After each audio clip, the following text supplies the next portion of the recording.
말씀 보시겠습니다. 말씀은 요엘 2장 12절서부터 15절까지입니다. 요엘 2장 12절서부터 15절, 구약성경 1270쪽이 됩니다. 요엘 2장 12절서부터 15절까지 봉독해 드립니다. 여호와의 말씀에 너희는 이제라도 금식하고 울며 애통하고 마음을 다하여 내게로 돌아오라 하셨나니, 너희는 옷을 찢지 말고 마음을 찢고 너희 하나님 여호와께로 돌아올지어다. 그는 은혜로우시며 자비로우시며 노하기를 더디하시며 인애가 크시사 뜻을 돌이켜 재앙을 내리지 아니하시나니, 주께서 혹시 마음과 뜻을 돌이키시고 그 뒤에 복을 내리사 너희 하나님 여호와께 소제와 전제를 드리게 하지 아니하실런지 누가 알겠느냐. 너희는 시온에서 나팔을 불어 거룩한 금식일을 정하고 성회를 소집하라. 아멘. 기도드리겠습니다. 아버지 하나님, 이 시간에 말씀을 나눕니다. 말씀 가운데 함께하여 주시고 항상 우리가 말씀을 사모하게 하여 주시되, 말씀을 귀만이 아닌 마음에 새길 수 있는 은혜가 우리 가운데 있게 하여 주시옵소서. 세상의 많은 것에 옥토의 마음이 아니라 하나님 아버지의 말씀에 우리가 옥토가 되어 그 씨를 간직하고 열매를 맺는 우리 모두가 되게 하여 주시옵소서.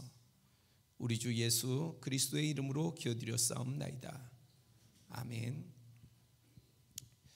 오늘 본문 12절은 마음을 다하여 하나님께로 돌아오라 강권하고 있습니다. 세상의 환난과 시험과 불행과 시련, 그리고 엄습하는 저주와 악한 권세와 우리를 불안하게 하는 어둠의 그 어떤 것들이 끊임없이 우리 삶의 틈을 타거나 다가올 때, 이거는 사실 우리가 지금 사는 우리의 시대만이 아니라 인류의 역사 가운데 항상 이러한 모양들이 있었습니다. 이러할 때에 하나님께서는 밝히 말씀하십니다. 마음을 다하여 내게로 나아오라. 하나님께서 다른 말씀하시는 게 아니라 내게로 나오라 말씀하십니다. 본문 13절은 이렇게 더욱 강조하고 있습니다. 너희는 옷을 찢지 말고 마음을 찢고 너희의 하나님 여호와께로 돌아올지어다. 하나님께 돌아오는 자, 하나님께 나아가는 자는 옷을 찢지 말고 마음을 찢어야 합니다. 스스로 옷을 찢는다 하는 것은 특별한 의도를 가지고 다른 이에게 자신의 감정이나 뜻을 보이려 할 때 나타내는 행동입니다. 일반적으로 분노했거나 슬플 때, 억울하거나 감정이 어떤 한계에 다다랐을 때에, 그럴 때 뭔가 옷을 찢어서 그것을 표출하려고 하지 않습니까? 제가 청소년 시기에 남학생들의 싸움을 보면은요, 흔히 나타나는 것이 먼저 가방을 던지는 거예요. 싸워야 되는데 먼저 가방을 갖다가 힘차게 던집니다. 그 다음에 어떻게 합니까? 그 청소년 시절에 잘 싸웠을 한참 주사님, 그 다음에 어떻게 해요?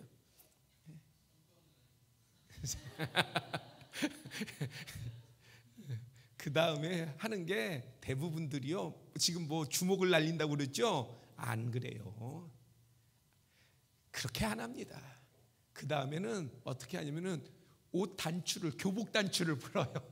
왜 그 교복 단추를 푸는지 모르는데 교복 단추를 풀어요. 절대 주먹 날리지 않습니다. 가방 던지고 뭐 교복 그 단추를 풀고 그 다음에 노려보면서 그 다음에 기껏해야 멱살 잡는 거예요. 멱살 잡는 거. 그 눈치켜 뜨고 멱살 잡다 끝나지, 주먹 휘두르면서 싸우는 거는요 극히 일부분입니다. 그러니까 서로 협박하다가 끝나요. 교복을 왜 단추를 풀어요?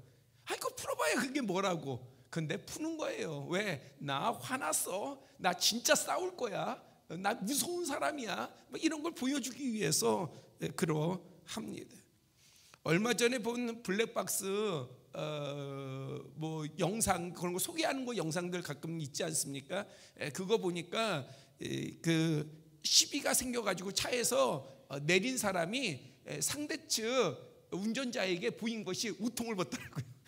우통을 막 벗더라고요. 그랬더니 뭐 안에 뭐 문신도 새겨져 있고, 우통 벗으면서 나 뭐 정말 화가 났어, 나 가만히 안 있을 거야, 뭐 이런 걸 보여주기 위해서 옷을 벗습니다. 성경에도 옷을 찢는 행위를 여러 차례 기록하고 있습니다. 욥기 1장 20절에는 자신의 자녀들이 불의의 사고로 죽었을 때에 욥은 자신의 겉옷을 찢었습니다.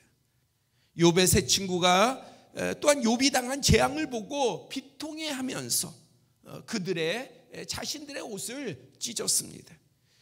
열왕기상 5장 7장은 자신의 군대 장관 나만의 나병을 치료해달라고 당시에 강성했던 아람 나라의 왕이 이스라엘 왕에게 서신을 보내서 억지로 요구하였어요. 그러니까 그 서신을 받은 이스라엘 왕이 자신의 옷을 찢으면서 큰 근심을 표했습니다. 민수기 14장 6절에서는 여호수아와 갈렙은 백성들이 하나님의 뜻을 왜곡하고 원망할 때 자신의 옷을 찢어 바른 것을 드러내고자 하였습니다. 마태복음 26장 65절에서는 예수님의 증거에 대제사장이 자신의 옷을 찢으며 사람들을 선동하였습니다. 사도행전 14장 14절을 보면은 바울과 바나바가 루스드라에서 나면서부터 걷지 못하는 그러한 사람을 고쳤어요. 그러니까는 사람들이요, 와, 이들이 신이다. 그러니까는 신이 현현했다는 거죠. 이 땅이 현현했다는 거죠. 이것은 사람으로서 날 수 없는 기적 아니겠어요? 나면서부터 걷지 못했던 사람이 나았으니, 치유되었으니, 그러니까 이들이 신이다. 그렇게 외칠 때에 자신들의 옷을 찢으며, 바울과 바나바가 자신들의 옷을 찢으며 큰 일을 행하시는 하나님을 증거하였습니다. 이같이 이스라엘 백성들은 큰 재난이나 시련이 닥쳐오거나 고통과 아픔, 슬픔 가운데 있을 때 또 자신들의 의나 진실을 드러내고 증명하고자 하는 방편으로 옷을 찢었습니다. 이러한 관점에서 요엘 선지자의 시대도 백성들이 자신들의 옷을 찢어야 될만 그런 상황이었습니다. 요엘서 1장을 보면은 소재와 전제가 여호와의 성전에서 끊어졌습니다. 밭과 토지가 황무하고 곡식은 떨어졌으며 새 포도주와 기름 밭의 소산이 다 없어졌습니다. 무화과 나무 등 모든 유실수는 시들었고 들의 풀이 불에 탔으며 물도 말랐습니다. 그리고 창고가 비었고 곡간은 무너졌으며 가축이 울부짖고 들짐승들은 헐떡였습니다. 당연히 선지자 요엘은 이러한 시대의 상황을 보면서 백성들을 향해서 야, 우리 모두 옷을 찢자, 그렇게 선언을 했어야 했습니다. 하지만 선지자 요엘은 이렇게 말합니다. 너희는 옷을 찢지 말라.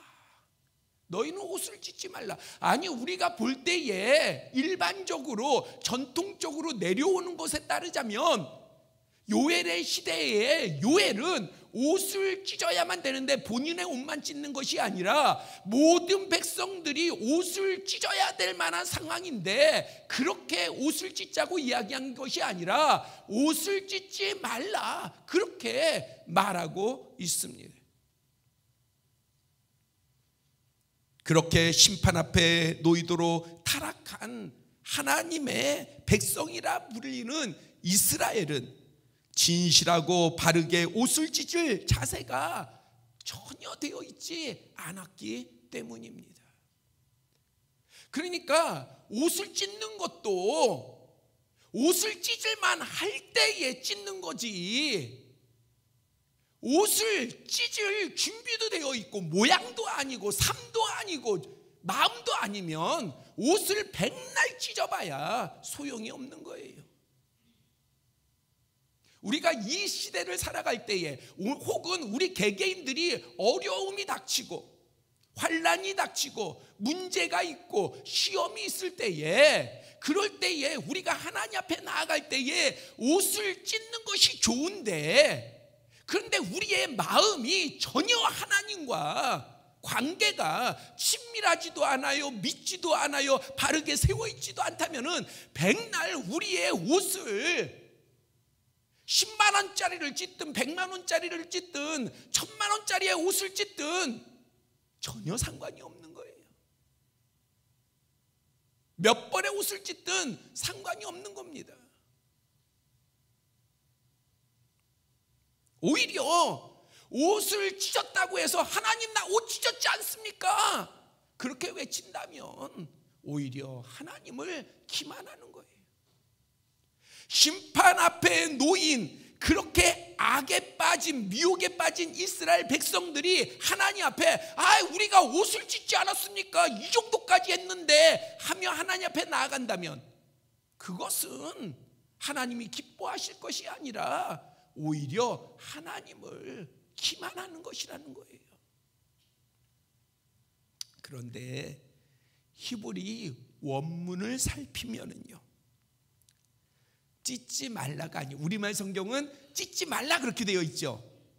그런데 사실 원어는요, 찢어라 그렇게 되어 있어요. 히브리 원어는요.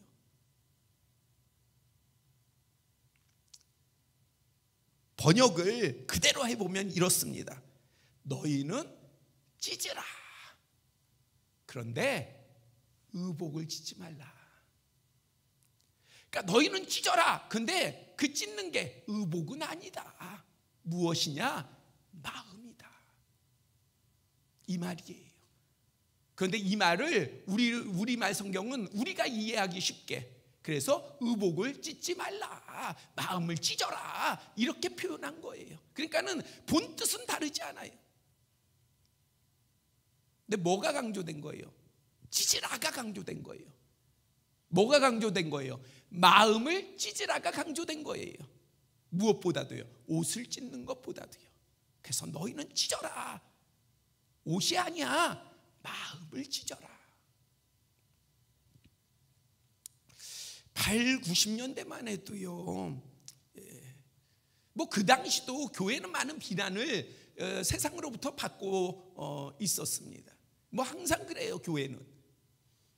그렇다 할지라도 나라가 어렵거나 사회가 타락하고 어지러우면, 그리고 이 땅에 이상한 징후가 나타나면 교회는 앞장서서 회개하며 하나님 앞에 나아가 간절하게 통곡하고 소리치며 합심하여 연합하여 기도하였습니다.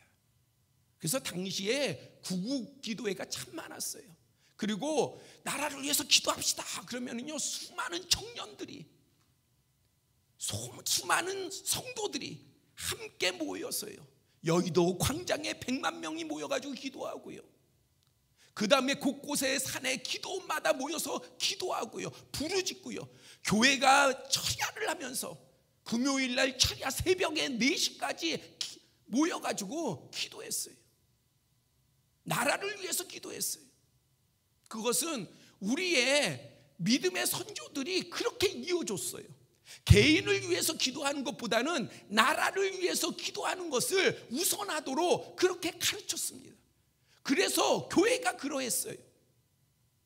그런데 오늘날은 나라를 위해서 기도합시다 그렇게 못해요. 왜냐하면 정치적인 성도들 가운데 우리가 정치적인 성향이 상당히 진해져 있어요. 우리 보면 오늘날 사는 우리 국민들은요 다 정치가예요. 그래서 이 부분에 대한 참 민감해요. 그런데 교회가 어떠한 부분을 놓고 기도합시다 하면 뭐 해야 돼요? 우리가 합심해서 중심이 모아져서 진심으로 함께 부르짖어야 되는데 모아지지가 않는 거예요. 그러니 교회가 나라를 위해서 기도를 못해요. 그러니까 이 나라를 위한 기도회를 가지면요 그냥 형식적인 행사이지 하나님 앞에 진심 어린 부르짖음이 되지가 않는 거예요.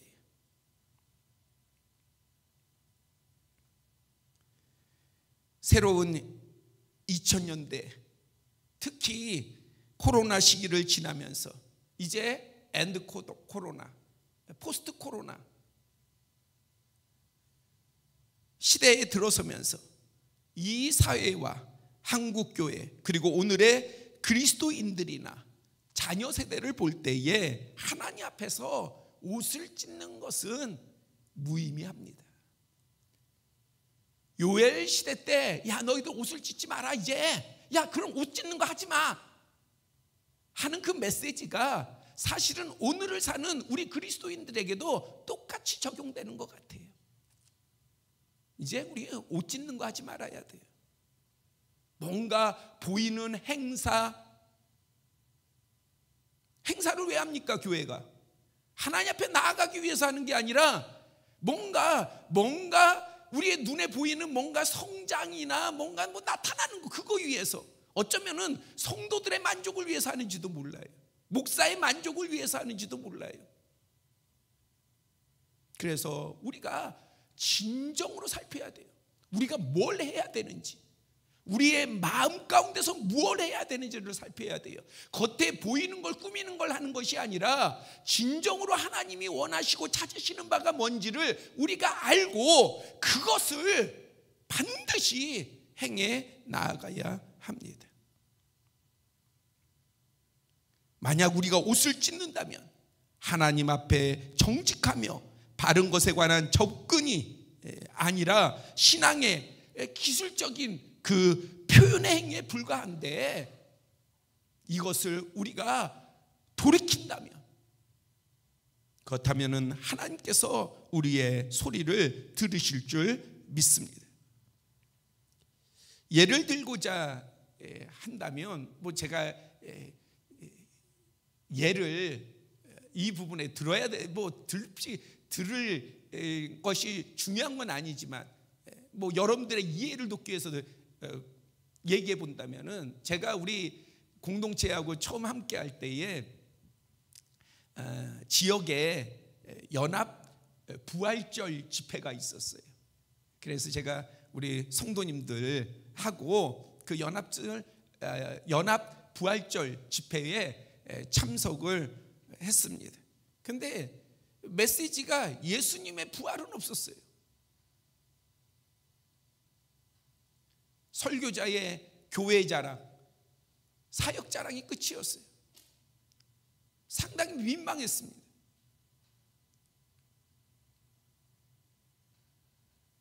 그 후에는 아마 반복되지는 않았겠지만은 그러나 더 이상 성도들과 연합 집회를 더 이상 나아갈 수가 없었어요. 옷을 찢는 것이 어떤 내용이든 먼저 성결되어야 할 것은 믿음의 사람은 하나님 앞에 마음을 찢어야 합니다. 마음을 찢어야 돼요. 목사도 마음을 찢어야 하고 직분자들도 마음을 찢어야 되고 하나님을 믿는다 하는 사람은 옷을 찢어 보이려기보다는 마음을 스스로의 마음을 하나님 앞에 찢어야 합니다. 그러면 어떻게 마음을 찢을 것인가? 본문 12절을 보면 너희는 이제라도 금식하고 울며 애통하고 마음을 다하여, 이렇게 권고하고 있습니다. 하나님께 우리의 중심을 감추거나 가장하거나 속이지 아니하고 지극히 겸손하고 간절하게 그리고 진실하게 드려야 합니다. 사무엘상 1장 10절 이하는 한나가 마음이 괴로워서 여호와께 기도하고 통곡하며 서운하는 내용을 기록하고 있습니다. 엘리 제사장이 가만히 보니까 한 여자가 성전 앞에서 기도하는데 오래도록 기도하는 거예요. 근데 무슨 말인지 못 알아듣겠어. 그가 정말 그 당시에 방언을 했는지 뭐 어떠했는지, 여하튼 엘리 제사장은 그가 뭘 말하는지를 모르겠어. 근데 입술이 막 움직이는데 오래도록 한단 말이에요. 그러니까 생각하기를, 아이고 저 여자가 취했구나. 얼마나 술을 먹었으면 취했나. 그래서 당시 엘리 제사장은 사사였어요. 그러니까 이스라엘 민족 가운데에 최고 위에 있는 사람이었단 말이에요. 그래서 꾸짖었어요, 한나를. 술 좀 그만 먹어. 어디 와서 주정이야. 화를 냈어요. 그때에 나는 마음이 슬픈 여자라. 포도주나 독주를 마신 것이 아니요 하나님 앞에 내 심정을 통한 것뿐입니다. 이렇게 15절에 고백하였습니다. 그녀는 옷을 찢지 않았어요. 그러나 하나님 앞에 마음을 찢었어요. 하나님께서는 그녀의 기도를 들으셔서 사무엘을 주셨어요. 또한 그가 서원을 지키자 자녀를 더하시고 그녀를 괴롭히는 대적에게서 승리하도록 하셨습니다. 옷을 찢은 게 아니에요. 마음을 찢고 통곡하며 하나님께 긍휼을 구하며 진심으로 전심으로 간절하게 하나님 앞에 나아갔어요. 이게 마음을 찢는 거예요. 간절함이 있어야 돼요. 여러분들 기도는 하는데 간절함이 없어요. 오래 기도하는 것과 간절하게 기도하는 것이 같지 않아요. 우리는 오래 기도하면은 간절하게 기도한다고 생각해요. 아니에요. 오래 기도한다라고 하는 것은 시간적인 의미지만 간절한 것은요 우리의 심정적인 의미예요. 우리의 마음이 정말 하나님을 향하여서 열망이 있어야 돼요. 하나님을 향하여서 진실돼야 돼요.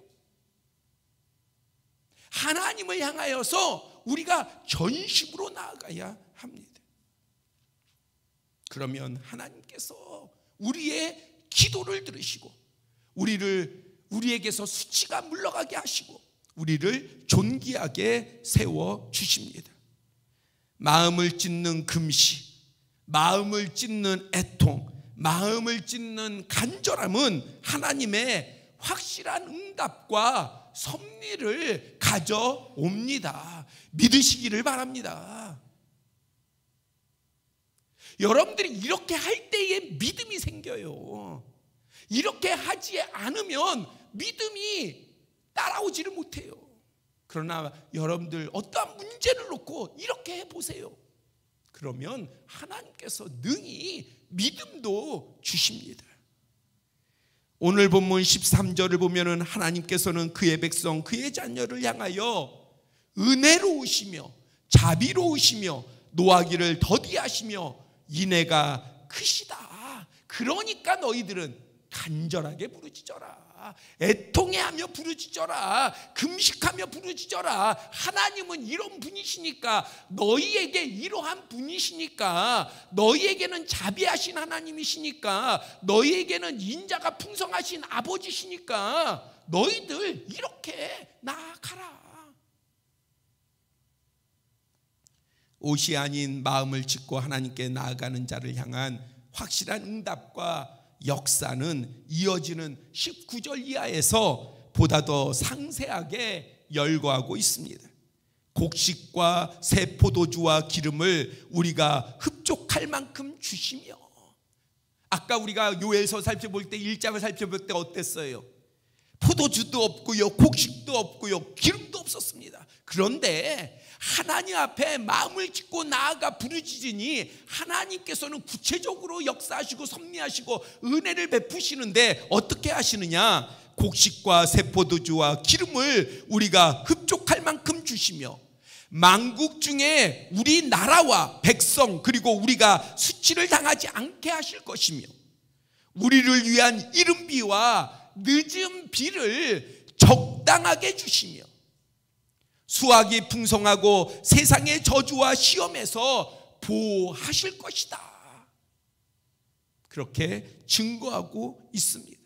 무엇보다도 28절 이하에서는요, 마음을 짓고 하나님께 나아가는 우리를 향하여, 우리만이 아니라 우리의 자녀를 향하여 하나님의 영 성령을 부어주시겠다 약속하고 계십니다. 누구에게요? 마음을 짓고 하나님께 나아가는 자에게. 어떻게 마음을 찢어요? 긍휼함을 하나님 앞에 전심으로 긍휼함을 구하고요, 간절하게 구하고요, 진심으로 구하고요, 정직하게 구하고요. 이 모든 것은 무엇을 얘기하고 있어요? 정말 살아계신 전능하신 하나님을 믿고 우리가 마음과 정성을 다해서 나아가라. 그리하면 하나님께서 응답하신다 말씀하고 있는 거예요. 약속하시고 계신 거예요. 누누이 말씀드리지만 응답의 문제는 하나님께 있는 게 아니라 우리에게 있는 거예요. 우리 자신에게 있는 거예요. 몇 주 전 권사님 한 분이 몸이 불편해서 제게 기도 요청을 했어요. 안수하고 기도할 때에 의도치 않는 그런 기도 내용이 나왔어요. 이 목사가 기도를 하다 보면은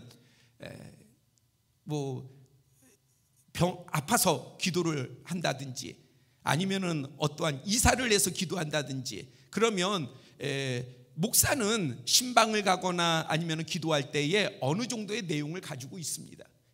그런데 때로는요, 이런 경우가 있어요.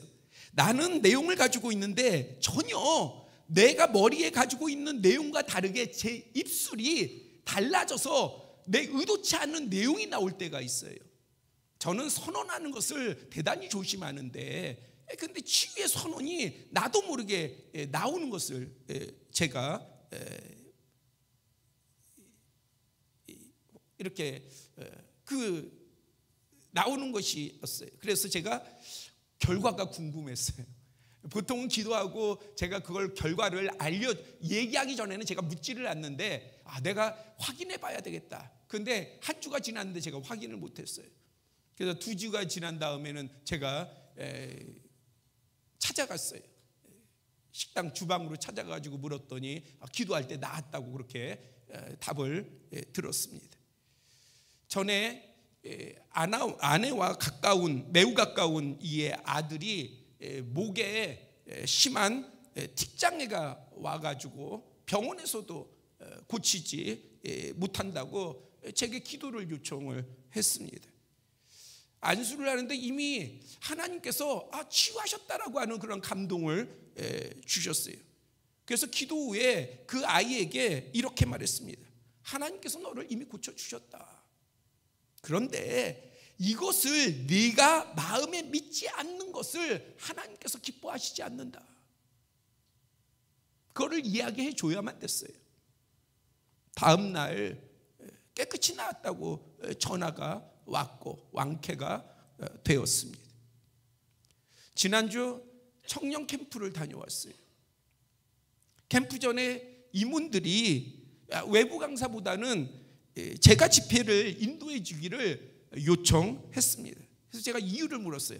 야, 목사님 설교는 너희들이 자주 듣는데 왜 목사님 설교해 주기를 원하냐 그랬더니 설교가 아니라 목사님, 우리들이 목사님한테 안수기도를 받고 싶습니다. 그렇게 요청을 하더라고요. 그래서 외부 강사를 모셨어요. 그리고 말씀을 전한 후에 내가 기도하겠다. 그렇게 하고 이제 집회를 시작이 되어졌는데, 캠프 가서요. 근데 첫날 저녁에 성령께서 막으시더라고요. 기도를 못하게 하시더라고요. 그래서 안 했어요. 둘째 날에 허락하심에 따라서 우리 자녀들을 위하여서 안수를 했을 때에 다양한 큰 감동이 있었습니다. 한 자녀만 언급하자면, 제가 가끔 아내가 저한테 그런 이야기를 해요. 목사님의 메시지 가운데에 뭔가 성도들에게 실제적인 거를 알려줘야, 그래야 성도들이 열망도 갖고 믿음도 더할 텐데 왜 구체적으로 그러한 부분들에 대한 접근을 못하냐, 그런 이야기를 저한테 가끔 해요. 그럴 때에 저는 그렇게 생각을 해요. 뭐냐면 가장 좋은 것은요, 실제의 사실을 여러분들한테 알려주는 거예요. 근데 실제적인 사실을 알려주려면요, 그것이 누구에게 일어났는지, 어떤 내용인지를 제가 이 강단에서 다 밝혀야 돼요. 누가 어떻게 해서 나았고, 누구는 어떻게 해서 문제가 해결됐고, 누구는 어떻게 해서 기도 응답을 받았고, 이러한 얘기를 다 해야 돼요. 그것이 성도들에게 예의일까? 뭐 여러 가지에 저한테 있어서는 고민이 있어요. 더군다나 오늘의 예배는 유튜브로 다 공개가 돼요. 해외에서도 봐요. 그러니 누군가를 언급하는 게 그들의 상황이나 문제를 이야기해야 되는데, 그것이 좋은 걸까? 옳은 걸까? 우리 성도들을 위해서라고 한다면 얼마든지 그 부분들을 소개하고 이야기하는 게, 왜냐하면 예배 마치고 나서요, 나중에 나가잖아요. 그러면은 가끔 가다 보면 우리 남성교회에서 저한테 그래요. 목사님 은혜 받았어요. 그래요. 예, 그럼 전 기대를 가져요. 어떤 말씀에 은혜를 받았어요? 그러면 예화, 하나님 말씀이 아니라 예화를 통해서 은혜를 받는 거예요. 아무튼 제가 이 얘기를 하기 위해서 얘기가 길어졌는데, 우리 자녀들을 위해서 기도할 때에 참 다양한 감동이 있었어요. 그리고 뭐 다는 못했지만 몇몇은 시간이 되는 대로 이야기를 나누고, 제 아내도 이야기를 나누고 그렇게 했습니다. 그런데 청년들 가운데에 언니, 오빠들 사이에 우리 중고등부 학생 승주가 혼자 참석을 했어요. 근데 제가 승주를 기도를 하다가 승주를 안수를 하게 됐어요. 그런데 정말 큰 감동이, 하나님께서 저 아이를 정말 긍휼히 여기시고 사랑하신다라고 하는 그런 큰 감동이 오다 보니까 저도 모르게 막 눈물이 쏟아졌어요. 그게 의지겠어요? 그게 그냥 감정이겠습니까? 제가 왜 지금 이 말들, 권사님 얘기, 그 다음에 어떠한 틱장애를 고친 아이, 그 다음에 승주, 또 우리의 청년 자녀들 얘기, 지금 기적과 이사와 표적을 이야기하려는 게 아니에요. 그들의 믿음을 이야기하려고 그러는 거예요. 그들의 중심을 이야기하려고 하는 거예요. 왜냐하면 병 고쳐지는 것은요, 다시 시간이 지나면 그 병은 다시 나타날 거고, 뭔가 우리 가운데 문제가 해결된 것은 또 시간이 지나면 비슷한 문제가 또 나타날 거예요. 그러나 변치 않는 게 있어요. 믿음이에요. 하나님의 은혜는 그 병을 고치는 것보다, 문제를 해결하는 것보다 더한 복을 주시는데, 그것은 우리의 믿음을 더 강하게 하고 살아계신 하나님을 바라보게 하며 살아계신 하나님을 체험하게 한다는 사실이에요. 아, 정말 살아계신 하나님이 나를 사랑하시는구나, 정말 나의 필요할 때에 역사하시는구나, 이것을 우리에게 알려주시고 보여주시고 증거해 주신다는 거예요. 제가 이렇게 말씀을 드리는 거예요.